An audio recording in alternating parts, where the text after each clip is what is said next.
Assalamualaikum warahmatullahi wabarakatuh. Jumpa lagi di channel Global Eksakta, tempat nyaman belajar sains dan matematika. Adik-adik, kali ini saya akan mengajak adik-adik untuk mempelajari tentang gerak, khususnya tentang beda, jarak, dan perpindahan.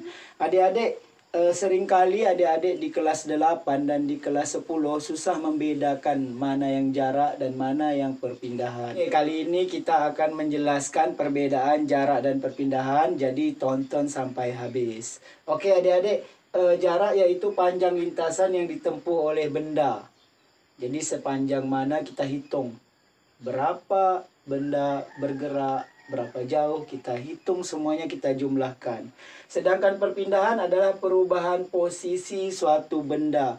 Jadi benda berubah posisi dari awal ke akhir. Jadi cara mengeceknya kita hitung saja posisi awal dan akhir, berapa jarak awal dan akhir dari suatu benda.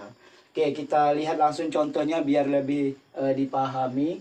Oke, contohnya seorang berjalan dari A ke B yang jaraknya 4 km, kemudian ke C, ya ini lintasannya. A ke B, ke C, ke B lagi. A ke B, ke C, ke B lagi. Oke, berarti jaraknya adalah A ke B 4. Kita tambahkan B ke C 2. Oke, A ke B ke C, balik lagi ke B. Tambah lagi 2. Jadi jaraknya 4 tambah 2 tambah lagi 2. Jadi 8 km. Oke, bagaimana perpindahannya? Perpindahan tadi adalah perubahan posisi suatu benda. Cara ngecek ya mudahnya, cara cepatnya, cek jarak awal ke akhir, ya. Awal ke akhir saja. Oke, di mana awalnya? Di A, tandai ini di awalnya. Awal, akhirnya di B. Berarti hanya dari A ke B, awal ke akhir. Kenapa? Karena dia berhenti A, B, kemudian C ke B lagi. Berarti dia berhenti di B. Awalnya tadi bergerak di A, jadi A ke B. Jadi perpindahannya 4 km. Oke, begitulah perbedaan jarak dan perpindahan. Adik-adik, kita lihat contoh yang kedua. Ini diketahui jarak dari A ke B 5 km. B ke C 3 km. C ke D 6 km. Kita disuruh menghitung jika benda atau orang bergerak A ke B ke C kemudian berhenti di D. Oke, A ke B ke C kemudian berhenti di D. Oke, kita hitung jaraknya. Jarak gampang saja kita tambahkan semua. 5 tambah 3 tambah 6. Hasilnya 14 km. Kemudian perpindahan tadi kita cek jarak awal ke akhir. Awalnya di A, di sini. Akhirnya di D, di sini. Kita tarik garis dari A ke D. Inilah perpindahannya. Terus bagaimana kita mencari miring seperti ini? Kita bantu dengan teorema Pythagoras. Oke. Ini dari A ke C ini kan 5 tambah 3, 8. Ini 6. 8 dan 6. Kita cari A ke D-nya, berarti perpindahannya menggunakan teorema Pythagoras, yaitu akar 8 kuadrat tambah 6 kuadrat.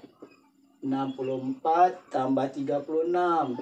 Akar 100. 10 km. Jadi perpindahan jika benda bergerak dari A ke B ke C ke D kemudian berhenti di D, perpindahannya 10 km, jaraknya 14 km. Adik-adik, kita lihat contoh yang ketiga. Bagaimana jika benda bergerak dari A ke B kemudian ke C kemudian balik lagi ke A? Oke. A ke B ke C balik lagi ke A mengikuti lintasan yang miring ini. Berarti lintasan yang miring ini kita cari dulu. yaitu menggunakan teorema Pythagoras. AC 3 kuadrat tambah 4 kuadrat sehingga hasilnya 9 tambah 16 25, jadi hasilnya 5 kilometer. Berarti ini 5 kilometer. Kemudian kita mencari jarak dan perpindahannya. Jaraknya kita tambah semua. 4 tambah 3 tambah 5. 4 tambah 3 tambah 5. Hasilnya 12 kilometer. Terus perpindahannya. Oke. Jarak tadi kita tambah semua. 4 tambah 3 tambah 5 hasilnya 12. Terus perpindahannya cek jarak awal ke akhir. Awalnya di A, akhirnya di A. Tidak berpindah. Awal di A, akhir di A. Jadi dia berawal di sini, berakhir di sini. Maka tidak ada perpindahan. Jadi perpindahannya 0 kilometer. Jadi kalau posisi awal dan akhirnya sama, maka dia tidak ada perubahan posisi. Jadi benda tidak mengalami perpindahan. Adik-adik, demikian video kita kali ini tentang beda jarak dan perpindahan. Semoga bermanfaat. Jangan lupa like, share, dan subscribe channel ini.